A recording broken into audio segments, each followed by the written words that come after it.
जय हिंद साथियों। Learning with कुलपारियाज platform पर आप सभी का एक बार फिर से हार्दिक स्वागत है। आज हम बात करेंगे किसान आंदोलनों की। इससे पहले के वीडियो में हम जनजातीय आंदोलनों को देख चुके हैं और आपकी व्यूज़ को देखकर लगा कि आपको वीडियो पसंद आया था, इसीलिए आशा करती हूँ कि आपको किसान आंदोलन वाला वीडियो भी पसंद आएगा। तो चलिए शुरू कर लेते हैं बिना देर किए किसान आंदोलनों के बारे में। तो सबसे पहले किसान आंदोलन क्यों हुए थे, क्या वजह रही, पहले थोड़ा सा इसकी भूमिका को समझ लेते हैं।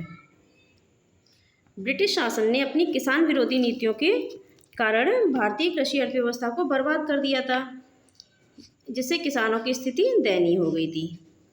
इसी वजह से हमारे देश में अलग अलग जगह पर अलग अलग किसान आंदोलन किए गए थे। तो चलिए अब थोड़ा सा ये भी देखिए समझ लेते हैं।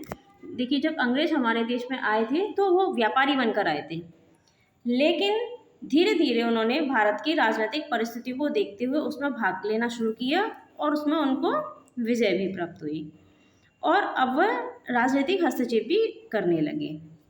इसी वजह से सबसे पहले उन्होंने बंगाल में अपनी सत्ता स्थापित की और इसके बाद वह भारत के अन्य क्षेत्रों जैसे कि मैसूर, मराठा, सिखों के क्षेत्र पर भी विजय प्राप्त की और यहाँ के किसान उनके नीतियों से परेशान हो चुके थे, क्योंकि उनकी जो जमींदारी व्यवस्था थी, जो रैयतवाड़ी, मालवाड़ी, जिनको हम आगे की वीडियो में एक एक करके डिस्कस करते रहेंगे, तो उनसे किसान जो है तंग आ चुके थे और इसी वजह से विदेशी हुकूमत और शोषकों के खिलाफ 19वीं सदी से ही किसान असंतोष प्रकट करने लगे थे।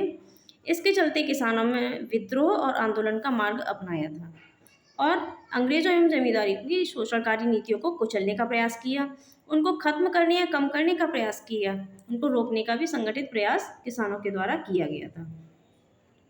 तो जो किसान आंदोलन हुए थे इनको हम दो भागों में डिवाइड करके पढ़ते हैं। एक तो 19वीं सदी के आंदोलन और एक 20वीं सदी के आंदोलन, मोटे मोटे रूप में समझ लेते हैं। 19वीं सदी के कौन कौन से थे, तो देखिए जो नील आंदोलन है ये 19वीं सदी का है और पावना 19वीं सदी का है, और इसमें जो ये नरकलवेलिया है ये भी 19वीं सदी का ही है, मोपला 19वीं सदी का है और चंपारण 19वीं सदी का है। अब हम बात करते हैं 20वीं सदी के किसान आंदोलनों के बारे में। तो 20वीं सदी में अगर बात करें हम तो देखिए खेड़ा, बारदोली दोनों ही 20वीं सदी के हैं। अभी हम इनको 19वीं सदी 20वीं सदी क्यों कह रहे हैं तो इनको भी हम ईयर वाइज देख लेंगे, फिर आप और भी अच्छे से समझ पाएंगे। इसके साथ साथ एका हो गया आपका, मैंने शायद मोपला 19वीं सदी में बता दिया है, मुझे लगता है मोपला जो है 20वीं सदी का है। आप इधर इसको 20वीं सदी में टिक कर लीजिएगा। तो चलिए ये तो 19वीं सदी और 20वीं सदी की एक बार मैं फिर से बता देती हूँ नाम लेके। 19वीं सदी यानी कि जो 1900 से पहले हुए थे, जैसे कि नील हो गया, नील आंदोलन, पावना विद्रोह, दक्कन विद्रोह, पागलपंथी जिसे हम जनजातीय विद्रोह में पहले डिस्कस कर चुके हैं, और मोपला विद्रोह। मोपला विद्रोह भी 19वीं सदी का ही है, सॉरी माफ़ कीजिएगा। इसके साथ साथ अब 20वीं सदी की अगर बात करें तो 20वीं सदी में जो है तेभागा हो गया, एक तो तेभागा है 20वीं सदी का, तेलंगाना है, खेड़ा, बारदौली, एका, ये 20वीं सदी के हैं। तो ये तो हो गए इनके नाम। अब हम इनको याद करने के लिए, जैसे कि हमने जनजातीय आंदोलनों को समझा था, वैसे ही इसको ही मैप बनाकर याद करेंगे, तो ताकि हम देखिए मैप बनाकर कोई भी चीज़ देखेंगे तो हमारे दिमाग को जो है उसको मैप की लोकेशन के वाइज ही याद कर लेता है, ताकि हम उसको लंबे समय तक मेमोराइज कर पाते हैं। इसी वजह से मैंने इसको मैप के थ्रू ही समझाने का प्रयास किया है, ताकि आप इसको याद रख पाएँ। तो चलिए शुरू कर लेते हैं। हम इसको इधर से शुरू कर लेते हैं, राजस्थान की तरफ से ऐसे शुरू करते हुए, और इसके बाद हम इसको इधर बिहार और बंगाल की तरफ आके इसको ख़त्म करेंगे। तो चलिए सबसे पहले बात करते हैं बिजौलिया। ये कहाँ पे हुआ है, राजस्थान में हुआ था। बिजौली और भील मैंने आपको जनजाति वाले में ही पहले बताया था, तो बिजौली और भील कहाँ, राजस्थान में। भील हम जनजाति वाले में पढ़ चुके हैं, अब हम बात करेंगे बिजौलिया की, तो ये राजस्थान में हुआ था। इसके बाद गुजरात में दो आंदोलन हुए थे, एक तो खेड़ा और एक बारदौली। खेड़ा गुजरात की एक जगह है, इसके बारे में डिटेल में अभी डिस्कस करेंगे। इसके बाद महाराष्ट्र में दो हुए, दक्कन और वर्ली। देखिए दक्कन का पठार महाराष्ट्र में आता है, और वर्ली आपने देखिए मूवी या सीरियल्स में काफ़ी देखा होगा कि वर्ली महाराष्ट्र लिखा रहता है वहाँ पे, जो मूवीज़ की शूटिंग वगैरह होती है। तो ये दोनों आप लोकेशन से याद कर लेंगे। दोनों कहाँ के क्षेत्र हैं, तो दक्कन और वर्ली महाराष्ट्र के क्षेत्र हैं। इसके बाद केरल, ये केरल लिखा हुआ है के और एल, यानी कि केरल में दो हैं, मोपला और पोनप्पा एवं वायलार। दोनों, मोपला इसमें सबसे ज़्यादा महत्वपूर्ण है, जिसके बारे में अभी हम पीछे देखेंगे। इसके बाद अब हम देखते हैं तेलंगाना में, तेलंगाना हुआ था। फिर बिहार में एक है, वो है चंपारण, बहुत बहुत महत्वपूर्ण है, डिटेल में डिस्कस करेंगे अभी इसके बारे में। फिर वेस्ट बंगाल, आप लोग समझते हो कि बंगाल में बहुत सारे आंदोलन होते हैं, तो इसकी वजह भी आप सभी जानते हैं कि सबसे पहले अंग्रेज़ कहाँ पे आए थे, तो अंग्रेज़ बंगाल में ही आए थे और उन्होंने वहीं पर अपनी राजनीतिक सत्ता स्थापित की थी। बंगाल कैसा क्षेत्र था, गंगा के मैदान का क्षेत्र है, भूमि उपजाऊ होती थी, तो भूमि उपजाऊ होने के कारण किसानों का शोषण भी सबसे ज़्यादा वहीं हुआ। इसी वजह से इसमें हम देखो नील आंदोलन देखेंगे, नील विद्रोह, तेभागा भी देखेंगे इसी में, पावना, फैरजी हम जनजाति वाले में डिस्कस कर चुके हैं, रिपीट हो गया मेरे से। एक नरकलबेलिया, ये भी बंगाल का ही है। इसके बाद हम देखते हैं यूपी, यूपी में अवध का क्षेत्र बोलते हैं इसको। यहाँ एक आंदोलन हुआ था, एका, बहुत महत्वपूर्ण है, याद रखना है, क्योंकि हरदोई, सीतापुर और बहराइच के क्षेत्रों में हुआ था। तो चलिए, हमने मैप पे इनको देख लिया है, अब एक बार इसको रिकॉल कर लेते हैं। तो देखिए, हम इधर से शुरू कर रहे हैं, हम इधर से शुरू करते हुए इसको, और मतलब हम इसको पश्चिमी तट से देखते हुए और इसको इस तरीके से आगे बढ़ जाएंगे। तो चलिए देख लेते हैं हम।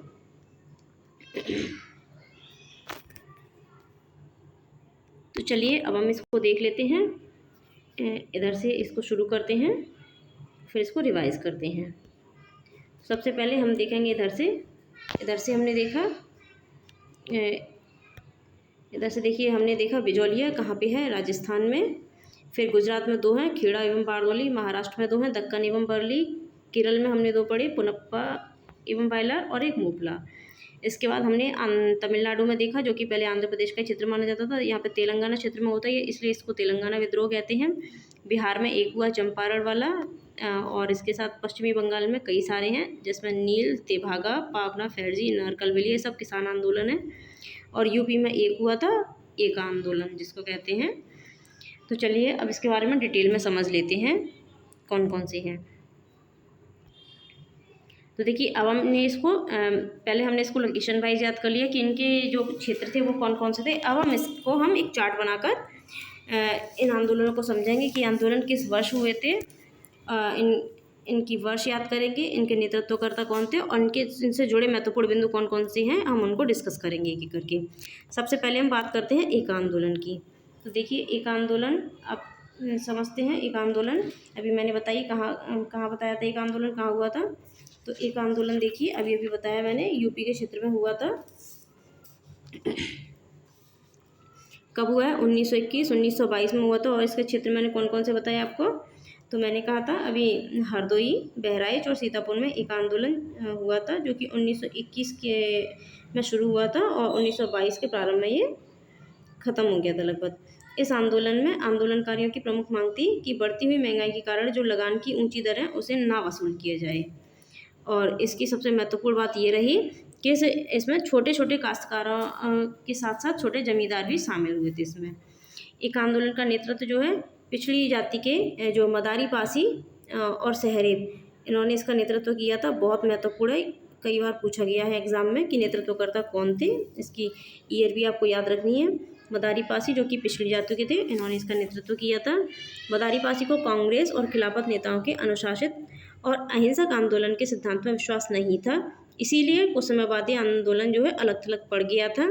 अंत में सरकार ने अपने दमन चक्र के द्वारा जो है मार्च 1922 में इस आंदोलन को दबा दिया था। तो इसके बिंदु हम किसान आंदोलन की प्रमुख वजह ही देखिए सब में लगभग यही रहेंगी कि जो जमींदार थे जो किसकी लगान की दरें बढ़ा देते थे और किसान जो है जो लगान नहीं जमा कर पाते थे, लगान ना चुकाने के चक्कर में उनके खेतों को, उनकी ज़मीनों को हड़प लिया जाता था या उनकी संपत्ति को कुर्क कर लिया जाता था, जब्त कर लिया जाता। तो यही एक आंदोलन में वजह रही थी कि अत्यधिक लगान और ज़मीन हड़प ली गई थी, इसी वजह से आंदोलन शुरू किया गया था। इतना काफ़ी है इसके बारे में, बस आप जितना पॉइंट मैंने लिखा है उतना ही याद कर लीजिए।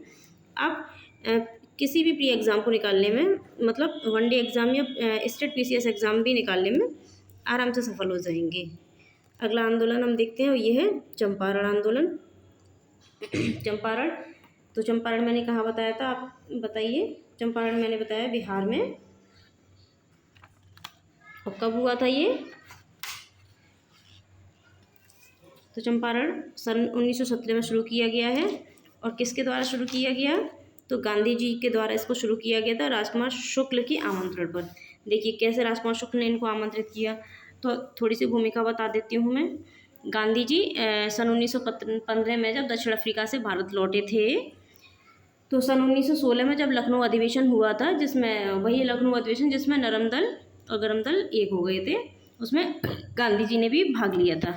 वहीं राजकुमार शुक्ल जो है वो गांधी जी के संपर्क में आए थे, तो उन्होंने गांधी जी से चंपारण की समस्या को जो है सामने रखा था।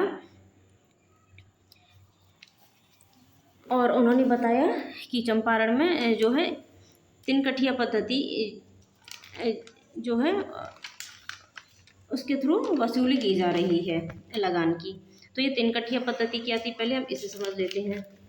तिनकठिया पद्धति में क्या था, जो किसान थे उनके साथ जो नील बागान के जो मालिक थे, नील बागान मालिक, इसको भी थोड़ा बता देती हूँ ये क्या है।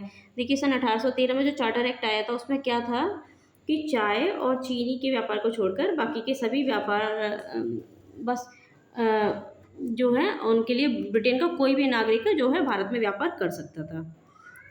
तो इसलिए जो व्यापारी आ रहे थे ब्रिटेन से, वो भारत में व्यापार करने आ रहे थे, और उन्होंने नील की खेती ये जो है उसके लिए अपने प्लांट लगवाए थे वहाँ पे, काफ़ी इन्वेस्ट भी किया था उन्होंने। तो वही नील बागान मालिकों ने किसानों से जो है क्या अनुबंध करा लिया था, जिसमें क्या था कि किसानों को अपनी ज़मीन के 3/20 विभाग पर, याद रखना तिनकठिया का मतलब बता रही हूँ मैं, तिनकठिया यानी कि 3/20 भाग पर जो है उन्हें नील की खेती करना अनिवार्य कर दिया था। यानी कि अगर 20 है उसमें से 3 हिस्से में उन्हें नील की खेती करनी ही पड़ेगी, और इसी को ही तिनकठिया पद्धति कहा गया था। तो इसे रोकने के लिए मतलब इसका विरोध करने के लिए राजकुमार शुक्ल ने गांधी जी को आमंत्रित किया था कि आप आइए और यहाँ किसानों की समस्या का समाधान कीजिए। तो जब गांधी जी वहाँ पे चंपारण आए, उन्होंने किसानों की समस्या को विस्तृत रूप से देखा, तो उन्होंने सरकार को फिर अवगत कराया। सरकार ने इसके लिए एक जांच का आयोग बनाया फिर, और गांधी जी को इस आयोग का सदस्य भी बनाया था। देखिए जब गांधी जी ने शुरू में जब सरकार से कहा था, तो गांधी जी से सरकार ने कह दिया था कि देखिए आप दूर रहिए वरना हम आपको गिरफ्तार कर लेंगे। तो गांधी जी ने कह दिया उनसे कि मैं डरने वाला नहीं हूँ, क्योंकि मैं कुछ गलत काम नहीं कर रहा हूँ। तो फिर सरकार पीछे हट गई थी। बाद में उन्होंने जब जो है इस आंदोलन का व्यापक रूप जब देखा चंपारण के, गांधी जी ने वहाँ के किसानों से कह दिया था कि मेरा जो आंदोलन होगा वो सत्याग्रह पे आधारित होगा, आप लोगों को इसमें जेल भी जाना पड़ सकता है, लेकिन इसमें हिंसा नहीं होनी चाहिए किसी भी टाइप की। तो इसी वजह से गांधी जी के नेतृत्व में ये जो आंदोलन चला था काफ़ी व्यापक रहा था आंदोलन, और इसमें सभी किसानों ने भाग लिया था। उसे देखने के लिए जो सरकार ने आयोग बनाया, तो गांधी जी जिसके सदस्य बने थे। गांधी जी ब्रिटिश प्रशासन एवं आयोग को समझाने में सफल रहे, तिनकठिया पद्धति खत्म होनी चाहिए, उन्होंने ऐसा कहा सरकार से। तो गांधी जी के प्रयास से किसानों को नील बागान मालिकों से मुक्ति मिल गई थी। और सॉरी माफ़ कीजिएगा, मुझे थोड़ा कोल्ड हो रहा है, इस वजह से खांसी आ रही है। तो ये जो चंपारण सत्याग्रह था, ये पहला और सत्याग्रह है। जो सत्याग्रह का प्रयोग जो गांधी जी ने भारत में किया था, इसी में सबसे पहली बार किया था, चंपारण विद्रोह में। यह चंपारण सत्याग्रह इसको कहते हैं। सबसे पहली बार सत्याग्रह का सफल प्रयोग चंपारण में सन 1917 में गांधी के द्वारा किया गया, जो कि सफल भी रहा था। इसीलिए इसे कहते हैं कि गांधी जी ने 1917 में सत्याग्रह का जो पहला प्रयोग किया था वो सफल हुआ था। और इनके सफल नेतृत्व के कारण ही चंपारण में जो रविन्द्रनाथ टैगोर थे, उन्होंने गांधी जी को महात्मा भी कहा था। अब इसमें कुछ और नाम और आते हैं जिन्होंने चंपारण में गांधी जी का सहयोग किया था। तो इसमें देखिए मुख्य नाम, एक तो राजकुमार शुक्ल ने तो उन्हें आमंत्रित ही किया था, ये आपने समझ ही लिया है, इनका नाम तो याद रखना ही रखना। साथ ही डॉक्टर राजेंद्र प्रसाद, जो कि हमारे देश के प्रथम राष्ट्रपति बने थे, वो भी इसमें उन्होंने पूरा सहयोग दिया था। साथ ही महादेव देसाई और जेबी कृपलानी, नरहरि पारेख, एक ब्रजकिशोर भूषण, ये भी कुछ महत्वपूर्ण नाम हैं आपको याद रखने हैं, जो कि चंपारण सत्याग्रह से जुड़े हुए थे। क्योंकि जो देखो आयोग में जो प्रश्न बनते हैं वो हमेशा कॉम्प्लिकेटेड रहते हैं, फैक्ट वाले क्वेश्चंस होते हैं। तो क्या करेगा आयोग में जो प्रश्न होगा उसमें प्रश्न कोई ऐसे प्रश्न दे दिया, मान के चलिए कि निम्न में से कौन सा व्यक्ति चंपारण आंदोलन से संबंधित नहीं था। तो इसलिए मैंने जो नाम बताए हैं आपको इनके नाम याद रखने हैं। महात्मा गांधी तो है ही हैं, और राजकुमार शुक्ल ने उनको आमंत्रित ही किया था। और ब्रजकिशोर भूषण का मैंने नाम लिया है, एक तो वो हो गए। साथ ही डॉक्टर राजेंद्र प्रसाद, महादेव देसाई, जेबी कृपलानी और नरहरि पारेख, ये सभी नेताओं के आपको नाम याद रखने हैं, क्योंकि इन सभी ने गांधी जी का सहयोग किया था। अब हम अगला आंदोलन देखते हैं, नील आंदोलन। नील आंदोलन जो है ये बंगाल में हुआ है, आपको याद रखना, मैंने भी पीछे समझा दिया था। चंपारण जो है बिहार में हुआ था। बच्चे यहाँ से कंफ्यूज हो जाते हैं, क्योंकि दोनों ही जो है वो नील की खेती से जुड़े हुए हैं। ये भी नील की खेती से ही था, और नील तो है ही नील उत्पादन से संबंधित, लेकिन ये जो है बिहार से है, जबकि ये बंगाल से है। ये कब हुआ था? जो प्रथम स्वतंत्रता संग्राम हुआ था 1857 का, उसके 3 वर्ष बाद ही ये आंदोलन शुरू हुआ था, नील आंदोलन। तो बहुत बहुत महत्वपूर्ण है, इसको आप याद कैसे कर सकते हैं? तो प्रथम स्वतंत्रता संग्राम से रिलेट करके आप इसको याद रख सकते हैं। और इसे किसने इसका नेतृत्व किया था? तो दिगंबर विश्वास और विष्णु विश्वास 2 भाई थे, इन्होंने इसका नेतृत्व किया था। और ये नील उत्पादन का पहला सफल प्रयोग रहा था। मतलब नील का उत्पादन करने वाले जो किसान थे, उनके द्वारा सबसे पहला और सफल विद्रोह यही रहा था, नील विद्रोह जिसको कहते हैं। और इस विद्रोह का वर्णन जो है दीनबंधु मित्र की एक पुस्तक है, जिसका नाम है नील दर्पण। देखिए यहाँ से कई बार एग्जाम में प्रश्न बना है कि किस पुस्तक में इसका वर्णन, नील विद्रोह का वर्णन किया गया। तो नील दर्पण में। और किसकी पुस्तक है, किसने लिखी है? तो दीनबंधु मित्र ने ये पुस्तक लिखी है, इसमें इसका वर्णन किया गया है।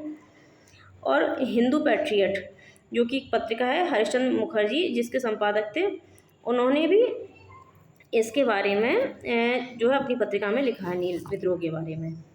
तो इससे जुड़े हुए महत्वपूर्ण पॉइंट को हमने देख लिया। अब हम देखते हैं पावना विद्रोह को।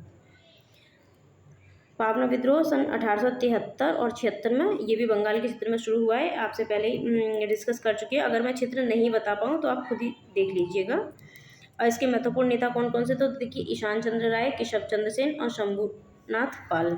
केशव चंद्र सेन के नाम से आपको शायद याद आ रहा होगा कि जो इंडियन एसोसिएशन के जो सदस्य थे वही केशव चंद्र सेन हैं ये।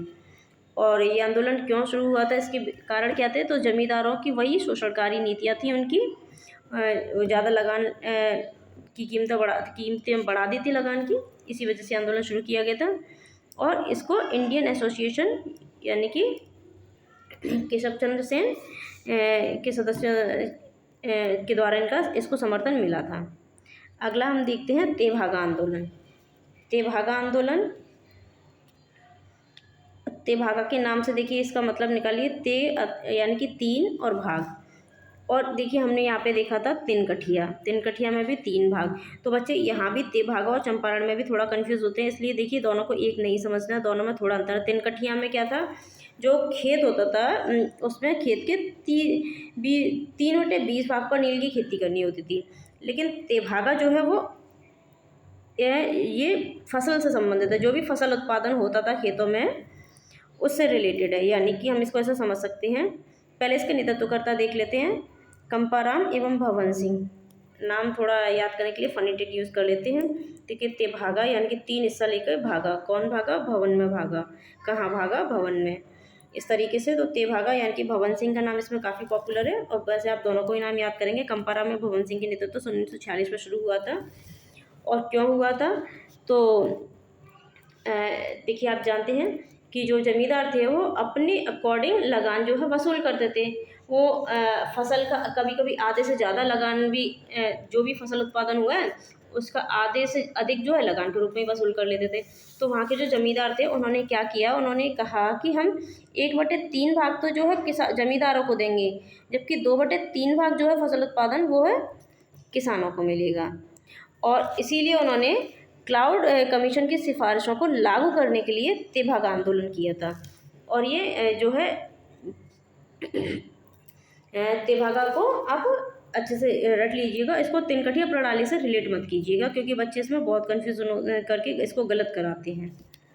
अगला हम देखते हैं तेलंगाना। तेलंगाना विद्रोह जो कि सन 1946 में शुरू हुआ है। 1946, वही 1946 यानी कि स्वतंत्रता से एक वर्ष पहले ये शुरू हुआ है तेलंगाना, और स्वतंत्रता के बाद तक ये चलता रहा है। तो अत्यधिक महत्वपूर्ण है तेलंगाना वाला। सन 1946 से 1951 तक रहा है, और इसके नेता का नाम महत्वपूर्ण नहीं है, लेकिन ये क्यों शुरू हुआ है इसको याद रखना। देखिए, तो यहाँ से जो द्वितीय विश्व युद्ध था उसके कारण जो दाम के जो भी वस्तुएं थी उनके दाम लगातार बढ़ते जा रहे थे। तो इसी वजह से उसका विरोध करने के लिए तेलंगाना आंदोलन जो है शुरू हुआ था सन 1946 में। और जब हमारा देश स्वतंत्र हो चुका 1947 में, उसके बावजूद भी स्थिति यथावत बनी रही, तो उसके विरोध में ही ये आंदोलन जो है शुरू किया गया था। तो इसके बारे में एक महत्वपूर्ण प्रश्न पूछा जाता है कि ऐसा कौन सा आंदोलन है जो स्वतंत्रता से पूर्व शुरू हुआ था और स्वतंत्रता के पश्चात भी ये चलता रहा था। तो तेलंगाना यानी कि स्वतंत्रता से पूर्व शुरू हुआ है और स्वतंत्रता के पश्चात जो है चलता रहा है। अगला आंदोलन हम देखते हैं मोपला विद्रोह। कब शुरू हुआ? 1921 में शुरू हुआ है, और अली मुसलियार इसके नेता थे, उनके नेतृत्व में ये शुरू हुआ था। देखिए, मोपला जो है एक तरीके से जनजाति मान लीजिए। मोपला जो है किसान थे वहाँ के, जो कि केरल के मालाबार क्षेत्र में रहते थे। मोपला छोटे किसान या व्यापारी थे, और जबकि मालाबार क्षेत्र में जो जमींदार थे वो हिंदू थे। तो यहाँ से इस आंदोलन को किसान जिनसे वसूली की जाती थी वो मुस्लिम थे, और जो जमींदारी वसूलते थे वो हिंदू थे। इसीलिए मुस्लिम किसानों ने हिंदू जमींदारों के विरुद्ध ये आंदोलन किया था। इसीलिए इसको सांप्रदायिक रंग भी दिया जाता है, जो कि बिल्कुल गलत है। और ऐसा नहीं है कि ये सांप्रदायिक रंग के कारण हुआ है। ये सिर्फ और सिर्फ लगान जो कि कीमतें बढ़ रही थी जमींदारों द्वारा, जो क्या है काश्तकार यानी कि जो मोपला थे उनकी लगान की दरें जो बढ़ा दी गई थी, किसानों को भूमि से बेदखल जो कर दिया गया था, हाँ, उसी के विरुद्ध जो है ये आंदोलन शुरू किया गया था, बेदखली के विरोध में। मोपलाओं के जो नेता थे अली मुसलियार, उन्होंने अंग्रेज और जमींदारों के विरुद्ध विद्रोह किया था, जिसको शौकत अली, गांधी जी और मौलाना आज़ाद का समर्थन भी मिला था इनको। इसीलिए यहाँ से इसको सांप्रदायिक रंग नहीं दिया गया, इसलिए इसको याद रखना है। शुरू में इसको सांप्रदायिक रंग दिया गया था। इस विद्रोह को अंग्रेज विरोधी, जमींदार विरोधी एवं हिंदी विरोधी भी कहा गया था। ये से जुड़े कुछ महत्वपूर्ण पॉइंट हैं। अब हम देखते हैं पुनप्पा वायलार। पुनप्पा वायलार के बारे में आपको केवल सन ही याद रखनी है, बाकी रही बात महत्वपूर्ण बिंदुओं की यानी कि कारण, तो वही वो किसान और मजदूरों का संघर्ष था। और केरल में जो अलप्पी का तट है वहाँ पे अलप्पी जिले में इसको शुरू किया गया था। अगला देखते हैं हम दक्कन एवं वर्ली। दक्कन तो 1874 से, अरे भाई 1874 75 होगा यहाँ पे, 1874 1875 में ये रहा है। और कहाँ हुआ? तो पुणे और अहमदनगर के जो ज़िले हैं वहीं पे इसको शुरू किया गया था। वहाँ के किसानों का विद्रोह था, पुणे और अहमदनगर के किसानों का। ये विद्रोह जो मुख्यतः गुजराती साहूकारों के विरुद्ध किया गया था। इसमें देखिए एक बहुत महत्वपूर्ण घटना हुई थी, उसको आपको ध्यान से समझना है। इसमें क्या हुआ था कि जो पुणे और अहमदनगर के जो साहूकार थे उन्होंने लगान की दरें काफ़ी बढ़ा दी थी।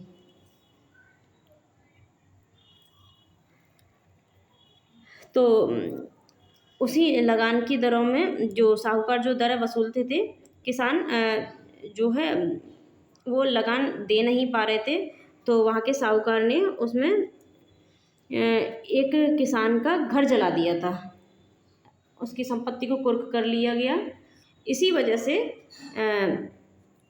जो ये अहमदनगर के और पुणे के जो किसान थे उन्होंने इसको काफ़ी व्यापक रूप दिया कि लगान न देने के लिए एक घर को जला देने की जो घटना थी उससे सब लोग अत्यधिक व्यथित हुए, और इसी वजह से दक्कन के क्षेत्र में ये आंदोलन शुरू किया गया था।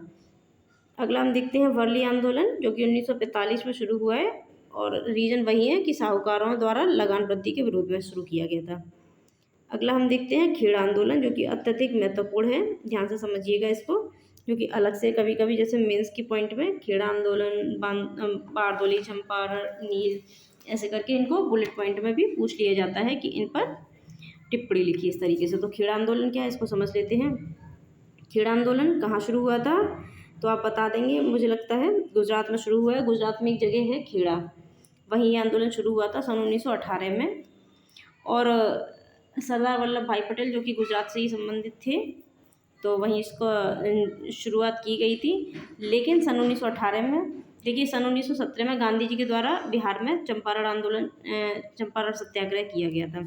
तो वहीं से प्रेरित होकर जो खेड़ा के किसान थे उन्होंने गांधी जी को बुलाया और उन्हें अपनी समस्याएं बताई।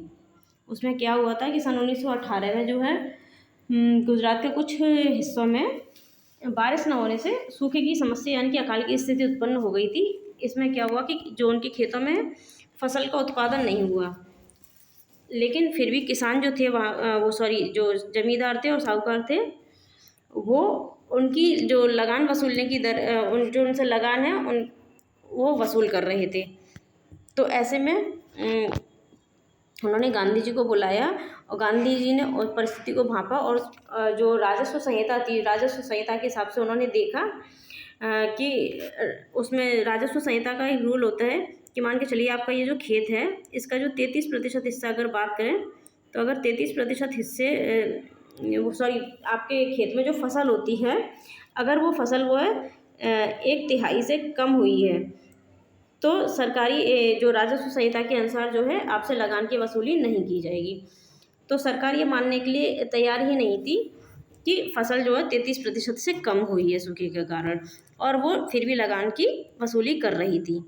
तो इसी में ही एक तो उनकी फसलें नष्ट हो गई थी किसानों की, और सरकार लगातार वसूली कर रही थी लगान की। कुछ किसानों ने लगान नहीं दी है। इसी चक्कर में गांधी जी ने जो है सरकार के समक्ष जो है ये जो लगान माफ़ करने की बात की, साथ ही किसानों से भी कहा कि जो आंदोलन होगा वो सत्याग्रह पर आधारित होगा, इसीलिए आप सभी हर परिस्थिति सहने के लिए तैयार रहें और हिंसा का प्रयोग ना करें।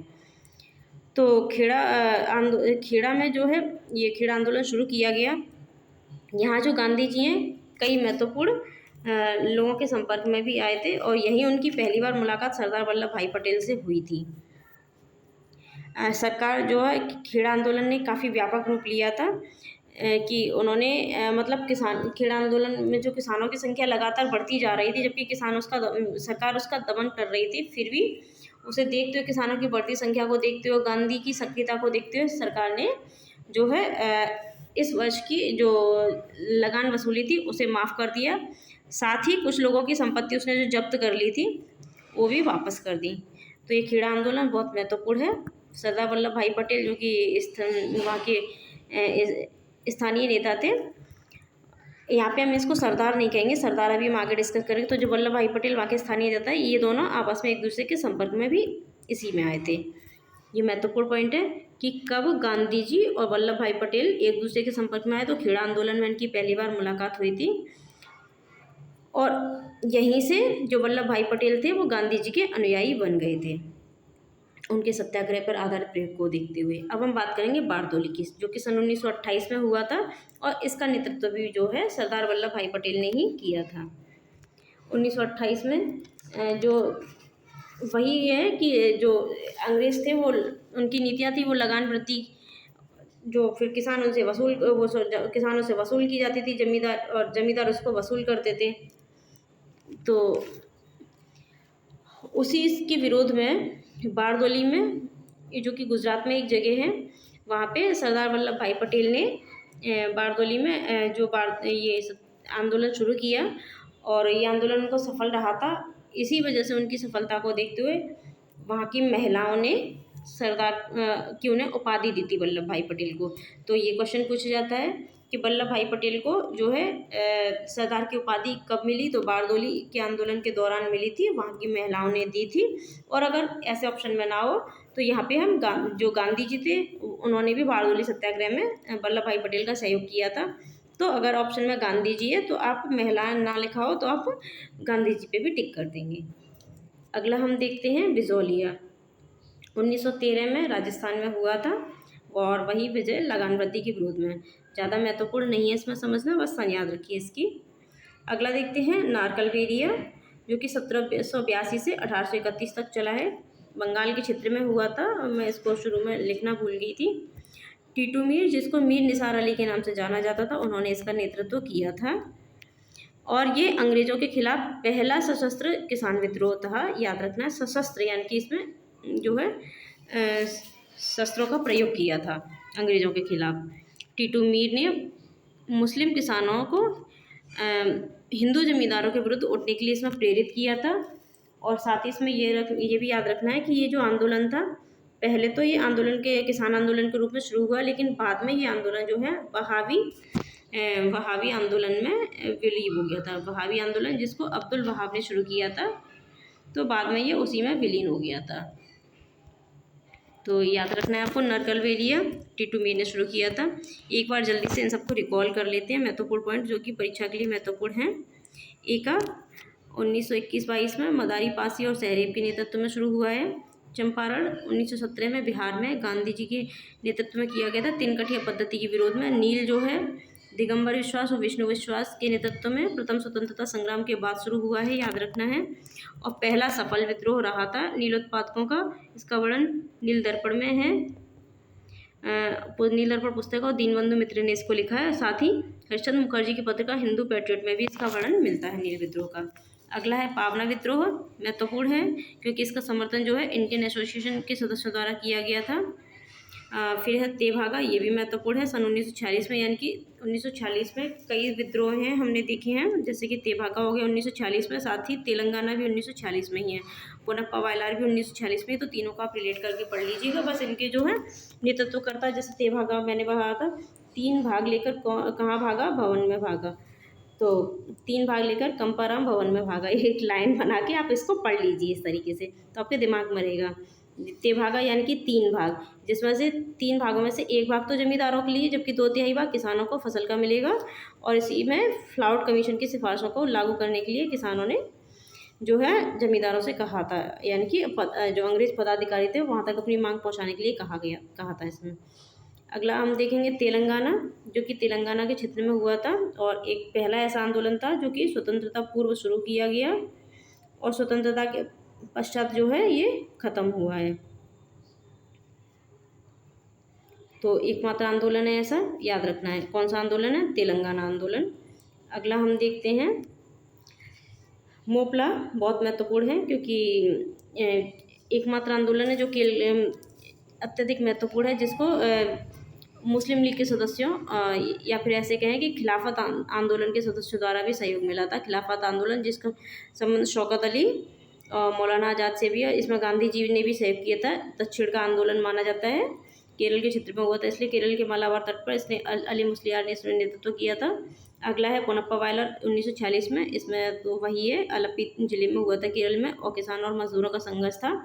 अगला है दक्कन के क्षेत्र में, बहुत महत्वपूर्ण है दक्कन वाला। देखिए वर्ली इतना महत्वपूर्ण नहीं है जितना दक्कन महत्वपूर्ण है। साहूकारों के विरोध में शुरू किया था क्योंकि वहाँ की घटना जो हुई थी, मैंने आपको बताया था कि एक किसान का घर जला दिया था, तो उसी घर को जला देने पे जब उसने लगान नहीं दिया था तो उन किसानों ने संगठन करके साहूकारों के विरोध में पुणे और अहमदनगर में ये आंदोलन किया था। फिर खेड़ा बहुत बहुत महत्वपूर्ण है, जिसको वल्लभ भाई पटेल के नेतृत्व में बाद में गांधी जी ने इसमें भरपूर सहयोग किया और उन्हीं के कभी कभी इसको खेड़ा आंदोलन को गांधी जी के आंदोलन से भी जोड़ दिया जाता है।